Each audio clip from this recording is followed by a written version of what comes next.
இப்ப நீங்க சொன்ன மாதிரி 2025ல வந்து எப்படி தங்கம், வெள்ளி, மெட்டல்ஸ் இது மாதிரி எல்லாமே ஃபோக்கஸ் பண்ணாங்களோ, 2026மே மெட்டல்ஸ ஃபோக்கஸ் பண்ணி தான் இருக்கும். இப்ப வந்து பங்குச்சந்தை எப்படி சார் போக போகுது 2026ல?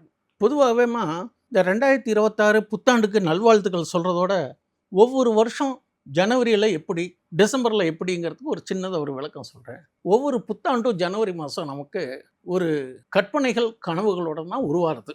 ஆனால் டிசம்பரில் நம்ம நினச்ச மாதிரி நடக்குதா அப்படிங்கிறது அவங்கவுங்களுக்கு தான் தெரியும். அப்போ நமக்கு கிடைக்கக்கூடியது அனுபவம். ஸோ 2025 என்ன அனுபவம் கிடைச்சதோ அதை 2026ல் பயன்படுத்தினால் நமக்கு அது கொஞ்சம் அளவுக்கு சாதகமாக இருக்கும்.